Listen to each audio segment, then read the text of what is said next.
அனைவருக்கும் வணக்கம். நான் நந்தி ரமேஷ் பேசுகிறேன். இந்த பதிவில் ரிலேஷன்ஷிப்கான டேரட் ரீடிங் பார்க்கலாம். நீங்கள் உங்கள் பார்ட்னர் கூட ஏதோ இஷ்யூஸில் இருக்கீங்க, ஏதோ இஷ்யூஸ் போயிட்டுருக்கு, உங்களுக்கு இப்போ ஒரு புரிதல் வேணும், ஒரு கைடன்ஸ் வேணும்பொழுது இந்த பதிவு உங்களுக்கானது தான்.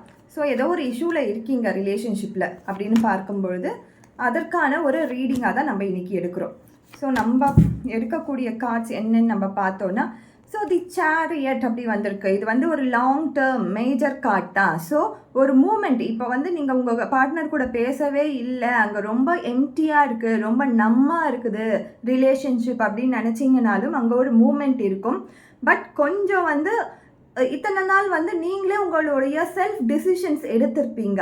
நானே என்னுடைய டிசிஷன்ஸ் எடுத்துக்கிறேன் ரிலேஷன்ஷிப்பில் அப்படின்னு நினச்சிருப்பீங்க. பட் இந்த கார்டை பொறுத்த வரைக்கும் நீங்கள் உங்களை புரிஞ்சவங்க கிட்ட போய் ஒரு கைடன்ஸை கேட்டு நீங்கள் அதன்படி நடந்து பாருங்கள். கண்டிப்பாக ஒரு பெட்டரான சொல்யூஷன் கிடைக்கும்.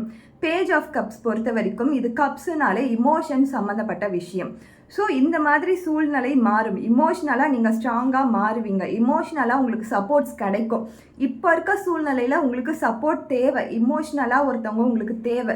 அதுவும் வெளியிலேருந்து வர பர்சனை நீங்கள் எடுக்காதீங்க. வெளியில் புதுசாக வர நபர்களை நம்பாதீங்க. இத்தனை நாளாக உங்கள் கூட யாராவது ட்ராவல் பண்ணிகிட்டு இருப்பாங்க, உங்களை ஃபுல்லாக புரிஞ்சவங்களாக இருப்பாங்க, உங்களை ஃபுல்லாக தெரிஞ்சவங்களாக இருப்பாங்க. ஸோ அவங்கக்கிட்ட ஒரு கைடன்ஸை கேட்டு நீங்கள் உங்கள் ரிலேஷன்ஷிப்பில் இருக்கிற இஷ்யூஸை கிளியர் பண்ண பாருங்கள். கண்டிப்பாக உங்களுடைய இமோஷன் கப்புன்றது ஃபுல்ஃபில் ஆகி நீங்கள் நல்ல ஒரு நிலைமையில் கண்டிப்பாக இருப்பீங்க. எந்த ரிலேஷன்ஷிப் இஷ்யூஸ் இருந்தாலும் நீங்கள் தனிச்சையாக முடிவு எடுக்க வேண்டாம். ரைட் ஆர் ராங் எதுவாக இருந்தாலும் ஒரு கைடன்ஸோடு எடுங்க. கண்டிப்பாக அது உங்களுக்கு சர்வ் பண்ணும். நிறைய பேர் சொல்லுவாங்க தேர்ட் பார்ட்டி இன்வால்மெண்ட்டு அப்படின்லாம். பட் தேர்ட் பார்ட்டி இன்வால்மெண்ட்ன்றது புது நபர்களை கொண்டு வராதிங்க. உங்களுக்கு தெரிஞ்ச உங்கள் அம்மாவாக இருக்கலாம், சிஸ்டராக இருக்கலாம், உங்கள் ஃப்ரெண்டாக இருக்கலாம், ஏன் உங்களோட பார்ட்னர் கூட பிறந்தவங்களாக கூட இருக்கலாம். யாராக இருந்தாலும் கொஞ்சம் உங்களோட ஈகோவாக இருக்கட்டும், எதுவாக இருந்தாலும் கம்மி பண்ணிவிட்டு கொஞ்சம் உட்காந்து பேசி பாருங்கள். கண்டிப்பாக அதற்கான சொல்யூஷன் கண்டிப்பாக கிடைக்கும். அதே மாதிரி கடைசியாக நம்மளுக்கு வந்திருக்க கார்டு என்னென்னா த ஃபூல் கார்டு. ஸோ நீங்கள் இன்னசென்ட்டாக இருந்து பாருங்களேன். உங்கள் ரிலேஷன்ஷிப்பில் எனக்கு எதுவுமே தெரியாது, எனக்கு எதுவுமே புரியாது, நான் பண்ணதெல்லாம் தப்பு தான் அப்படின்னு சொல்லி ஒரு சரண்டரிங் மாதிரி உங்கள் ரிலேஷன்ஷிப்பில் உங்கள் பார்ட்னர்கிட்ட இருந்து பாருங்கள். ஒரு பெஸ்ட்டான ரிலேஷன்ஷிப் அதை விட வேறு எதுவுமே இருக்காது. நம்ம கூட பேசும்பொழுது தான் எனக்கு எல்லாம் தெரியும்னும் போது தான் ரிலேஷன்ஷிப் அங்கே இஷ்யூஸில் வருது.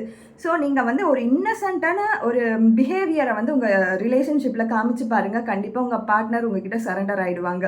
ஸோ இது மட்டும் நீங்கள் கடைபிடிச்சு பாருங்கள். தேங்க்யூ.